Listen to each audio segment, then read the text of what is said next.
आपको electoral bond जरूर याद होगा, जिसको लेकर के बड़ा विवाद हुआ था और बाद में सुप्रीम कोर्ट ने इलेक्टोरल बॉन्ड से चंदा लेने पर राजनीतिक पार्टियों की रोक लगा दी थी। वो मामला आया, टाई टाई फिस हो गया। आप सोच रहे होंगे कि राजनीतिक दल को अब चंदा नहीं मिल रहा है, लेकिन आप गलत हैं। राजनीतिक दलों को उसके बाद उसी तरीके से चंदा मिल रहा है, बस तरीका बदल गया है। और भारतीय जनता पार्टी चंदा लेने वालों में नंबर 1 है। आप इलेक्टोरल बॉन्ड में भी नंबर 1 थी और इलेक्टोरल ट्रस्टों की जो अभी रिपोर्ट आई है ताजा, उससे जो चंदा मिला है उसमें भी भारतीय जनता पार्टी नंबर 1 है। 20 दिसंबर को इलेक्शन कमीशन के पास जो इलेक्टोरल ट्रस्ट हैं 19, उनमें से 13 की रिपोर्ट इलेक्शन कमीशन के पास है और इन 13 इलेक्टोरल ट्रस्टों ने 3811 करोड़ रुपए 2024-25 में राजनीतिक दलों को दान किया है। वो पुरानी जो योजना थी वो एक तरीके से गुमनाम फंडिंग योजना थी, लेकिन ये इलेक्टोरल ट्रस्ट के जरिए चंदा लिया जा रहा है और 3811 करोड़ रुपया इन ट्रस्टों ने राजनीतिक दलों को दान किया है। इनमें जो भारतीय जनता पार्टी है, जिसकी सत्ता है कई जगह, वो 3112 करोड़ रुपए उसे अकेले मिले हैं 3811 करोड़ में से। मतलब 82% हिस्सा भारतीय जनता पार्टी को चंदा मिल रहा है और बाकी जो हिस्सा बच रहा है 18%, उसमें कांग्रेस और जो अन्य दल हैं उसमें शामिल हैं।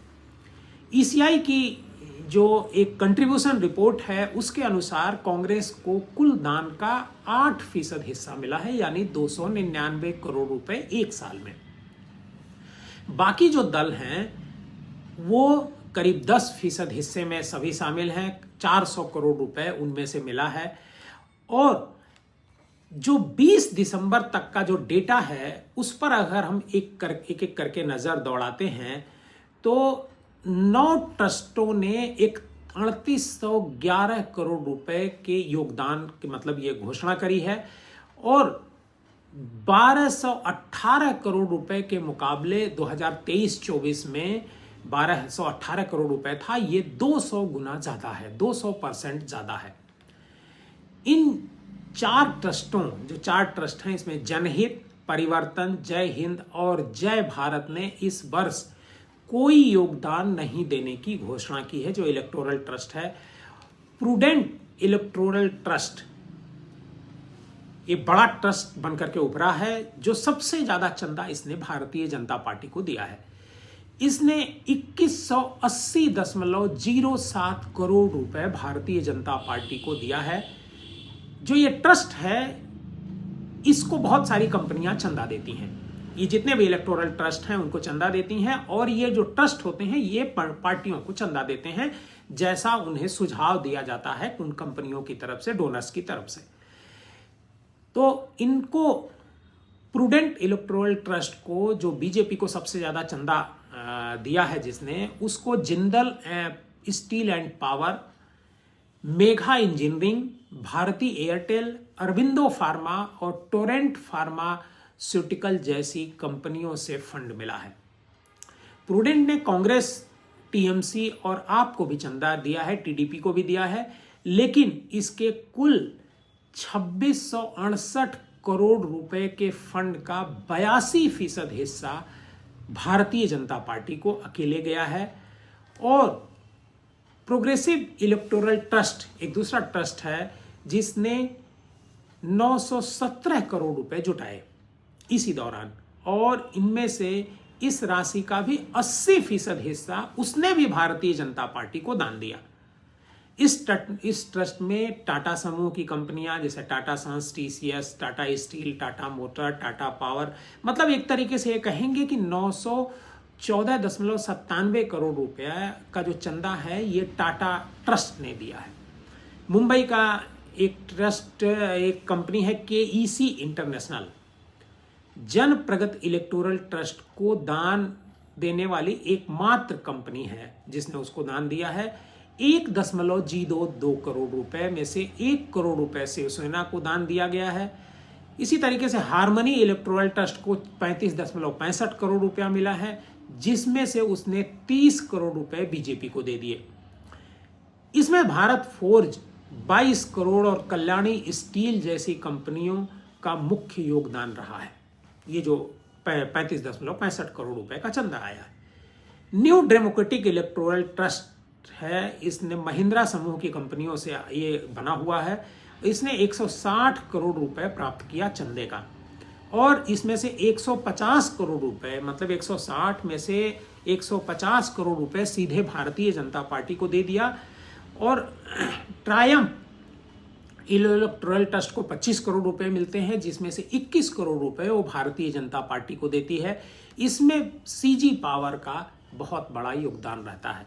और जन कल्याण ट्रस्ट को 19 लाख रुपए मिलते हैं, वो बीजेपी और कांग्रेस को बांट देती है बराबर बराबर करके 9.5 लाख रुपए। आपको बताएं कि जो 2023-24 में बीजेपी को 3967 करोड़ रुपए का चंदा मिला था, इसमें से 43% जो है इलेक्टोरल बॉन्ड का हिस्सा था, और सुप्रीम कोर्ट ने इलेक्टोरल बॉन्ड योजना को असंवैधानिक घोषित कर दिया था। और उसके बाद अब कंपनियां चेक, डीडी या यूपीआई के जरिए सीधे या इलेक्टोरल ट्रस्ट के माध्यम से दान करती हैं। मतलब वो सीधे भी दान कर सकती हैं किसी भी पार्टी को, लेकिन वो इलेक्टोरल ट्रस्ट के जरिए भी दान करती हैं। बस ये होता है कि इनको इनकी जानकारी जो है चुनाव आयोग को देनी होती है। अब बड़ा सवाल यह है कि भारतीय जनता पार्टी को ही सारा चंदा क्यों मिल रहा है? क्योंकि वो सत्ता में है, उसकी कई राज्यों में सरकारें हैं, केंद्र में सरकार है, वही कंपनियों को फायदा पहुंचा सकती है। चंदा जनरली उसी पार्टी को मिलता है जो पार्टी किसी कंपनी को फायदा पहुंचा सकती हो। जिंदल पावर एंड स्टील बड़ी कंपनी है, मेघा इंजीनियरिंग ये भी बड़ी कंपनी है। ये सारी कंपनियां सरकार से लाभ लेती हैं, और इसी लाभ के बदले जो वो मुनाफा कमाती हैं, उसी मुनाफे में से कुछ हिस्सा चंदे में दे देती हैं। जो विपक्षी पार्टियां होती हैं उनको तो केवल दिखाने के लिए चंदा मिलता है। विपक्षी पार्टियों को चंदा नहीं मिलता है, चूंकि लगे कि हाँ हमने कांग्रेस को भी दिया है, हमने आम आदमी पार्टी को भी दिया है, टीडीपी को भी दिया है, शिवसेना को भी दिया है। वैसे समाजवादी पार्टी के बारे में अखिलेश यादव ने कही दिया कि हमको कोई चंदा मिलता ही नहीं है। बीएसपी का तो कहीं नाम ही नहीं आता है कि चंदा उसको भी मिले। तो मतलब चंदे का जो धंधा है वो बंद नहीं हो रहा है।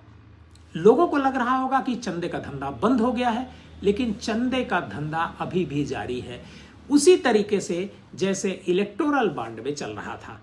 फर्क यह है कि अब तरीका बदल गया है।